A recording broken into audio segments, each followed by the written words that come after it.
পশ্চিমবঙ্গের এসআইআর 2026-এর যে প্রক্রিয়া চলছে, তো সেই প্রক্রিয়াতে আমরা মূলত দেখেছি যে 2002 সালের যে ভোটার লিস্ট তার গুরুত্ব কিন্তু সবথেকে বেশি। আমরা কম বেশি প্রত্যেকেই 2002 সালের ভোটার লিস্ট কীভাবে জোগাড় করব, কোথায় থেকে জোগাড় করব সব জেনে গেছি, জোগাড় করেও ফেলেছি। তারপরেও কিছু কিছু জনের ক্ষেত্রে একটা সমস্যা দেখা যাচ্ছে যে যাদের হয়তো 2002 সালের ফ্যামিলির কারো কোনো তথ্য ছিল না বা দিতে পারছেন না, তাদের ক্ষেত্রে বলে রাখি যে তারা অহেতুক চিন্তিত হবেন না। তাদের ক্ষেত্রে ইলেকশন কমিশন থেকে ঠিক 13টি ডকুমেন্টসের কথা কিন্তু বলা হয়েছে আধার কার্ডকে নিয়ে, এবং এই 13টি ডকুমেন্টসের মধ্যে আপনি যদি যে কোনো একটি ডকুমেন্টস দেখাতে পারেন, অবশ্যই সেটা প্রপার হিয়ারিং হবে এবং তার ফলে তারপরে আপনার কিন্তু যে ড্রাফট রোল বা ভোটার তালিকার যে খসড়া রোল যেটা হবে তালিকাটা, সেই তালিকায় কিন্তু আপনার নাম চলে আসবে। তাই যাদের 2002 সালে নাম নেই, পরিবারের কারো নাম নেই, তারা অহেতুক চিন্তিত হবেন না। যারা নতুন তারাও কিন্তু অহেতুক চিন্তিত হবেন না। এবার এই যে ডকুমেন্টস কি কি লাগবে বা এই যে 13টি ডকুমেন্টস কি কি আছে, অনেকেই জেনে গেছেন বিভিন্ন পেপার কাটিং বা বিভিন্ন সোশ্যাল মিডিয়া হ্যান্ডেল থেকে।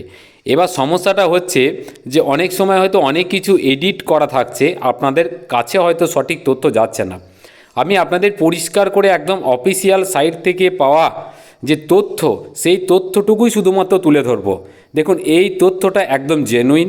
এখানে যেটি লেখা আছে, কমা পূর্ণচ্ছেদ দিয়ে যেটা লেখা আছে সেটাই কিন্তু আপনাকে দেখাতে হবে, কারণ এটা ইলেকশন কমিশনের যে ওয়েবসাইট সিইও ওয়েস্ট বেঙ্গলের সেইখান থেকে কিন্তু নেওয়া হয়েছে।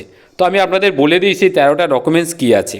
দেখুন, এখানে মূলত প্রথমে যে ডকুমেন্টসটি দেখানোর কথা বলা হয়েছে, যে কোনো একটি আপনার ফ্যামিলির বা আপনি যদি কেন্দ্রীয় সরকার বা রাজ্য সরকার বা কোনো রকম পেনশনভোগী হয়ে থাকেন, তাহলে তার যে কোনো একটা ডকুমেন্টস, পেনশন পেমেন্ট অর্ডার থেকে শুরু করে, আপনি যদি সার্ভিস করে থাকেন তার যে কোনো একটা অ্যাপয়েন্টমেন্ট লেটার থেকে শুরু করে বিভিন্ন যেখানে আপনার অ্যাড্রেসটা থাকবে, তা এই সংক্রান্ত চাকরি সংক্রান্ত কেন্দ্র রাজ্য বা পেনশনভোগীদের ক্ষেত্রে চাকরি সংক্রান্ত বা পেনশন সংক্রান্ত যে কোনো একটা ডকুমেন্টস বা কাগজ যদি আপনি দেখাতে পারেন, তাহলে অবশ্যই কিন্তু সেটা গ্রাহ্য হবে।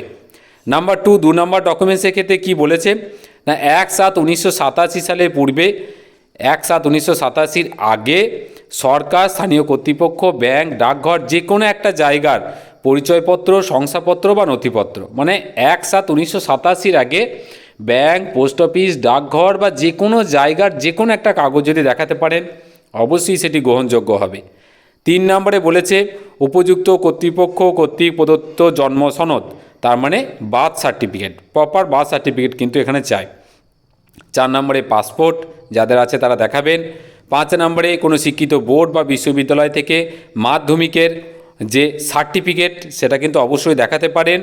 6 নম্বরে বলেছে যে বিভিন্ন রেসিডেন্সিয়াল সার্টিফিকেট, যেটা আমাদের বিডিও বা এসডিও অফিস থেকে যেগুলো দেওয়া হয়, তো সেইটা যদি দেখাতে পারেন অবশ্যই সেটা গ্রহণযোগ্য হবে। বন অধিকার সার্টিফিকেট, যারা ফরেস্টের বিভিন্ন ডিপার্টমেন্টে কাজ করেন বা ওই সমস্ত এরিয়ায় থাকেন তাদের যদি কোনো সার্টিফিকেট থাকে তাহলে দেখাতে পারেন। SC ST যে সমস্ত কাস্ট সার্টিফিকেট সেগুলোই অবশ্যই গৃহীত হবে। এছাড়া জাতীয় নাগরিকপঞ্জি যদি কোথাও থাকে, জাতীয় নাগরিকপঞ্জি যদি থাকে তবে দেখাবেন, নাহলে কিন্তু দেখানোর দরকার নেই, যেটা ন্যাশনাল রেজিস্টার যেটা আর কি। তো আর 10 নম্বরের ক্ষেত্রে বলেছে রাজ্য বা স্থানীয় কর্তৃপক্ষ কর্তৃক প্রস্তুত পারিবারিক নিবন্ধন, যদি কোনো রকম ফ্যামিলি রেজিস্ট্রেশনের যে ব্যাপারগুলো থাকে, যদি সেখানে কোনো কাগজ থাকে তাহলে এগুলো সাধারণত আপনারা বুঝবেন না, আপনাদের এগুলো মাথা কামানোর দরকার নেই। আর 11 নম্বরে কি বলেছে না, সরকার কর্তৃক প্রদত্ত জমি বাড়ি যদি কোনো কাগজ যদি কিছু থাকে তাহলে সেটা অবশ্যই দেখাতে পারেন। আর আধার কার্ড অবশ্যই গ্রহণযোগ্য হবে, তবে সেক্ষেত্রে কিছু শর্ত আছে। শর্তটা কি বলেছে না, আধার কার্ড গ্রহণযোগ্যতার ক্ষেত্রে কমিশন একটা অর্ডার দিয়েছিল, একটা নোটিফিকেশন, যেটা 23/2025 ERS ভলিউম 2-তে, এবং সেই অনুযায়ী তার যে সংযোজনী মানে 9/9/2025 অনুযায়ী কিন্তু আধার কার্ডটা গ্রহণযোগ্য। আমি এটা বলে দিচ্ছি, আধার কার্ডের গ্রহণযোগ্যতা সম্পর্কে সম্মানীয় সুপ্রিম কোর্টের যে অর্ডার ছিল সেই অনুযায়ী হবে, মানে শুধুমাত্র আধার কার্ড নিয়ে আপনি হিয়ারিংয়ে গেলে সেটা কিন্তু অ্যাকসেপ্ট করবে না। আপনাকে আধারের সাথে উপরের ওই যে 11টা ডকুমেন্টস বললাম, ওই ডকুমেন্টসগুলোর মধ্যে যে কোনো একটা কিন্তু নিয়ে যেতে হবে। তা এই ছিল মোটামুটি ডকুমেন্টস। এই ডকুমেন্টসগুলো নিয়ে আপনি যদি হিয়ারিংয়ে যান অবশ্যই চিন্তার কোনো দরকার নেই, চিন্তা করবেন না। আপনার নাম ড্রাফট রোল বা ফাইনাল রোলে কিন্তু আসবে এবং আপনি কিন্তু ভোট দিতে পারবেন 2026 সালে, বা আপনার ভোটার তালিকায় নাম কিন্তু চলে আসবে। যাদের ফ্যামিলির বা যাদের নিজেদের নাম 2002-এর তালিকায় আছে, ভোটার লিস্টে আছে, তাদের কিন্তু এই ডকুমেন্টসের মধ্যে একটা ডকুমেন্টসও লাগবে না। 2002-এ যাদের নাম আছে তারা শুধু 2002-এর তথ্য দেবেন, দুটো ফর্ম ফিল আপ করবেন, ছবিটাকে ওপরে পেস্ট করে দেবেন, বিএলওর হাতে একটা জমা দেবেন, একটা নিজের ঘরে বাড়িতে রেখে দেবেন। ব্যাস।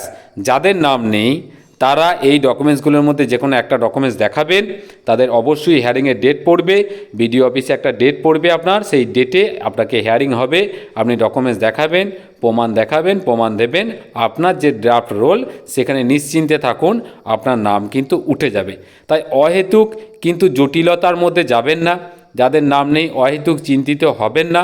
বিষয়টা কিন্তু খুব সরল একটা পদ্ধতি। অহেতুক জটিলতা বিষয়ে চিন্তিত হওয়ারও কোনো দরকার নেই।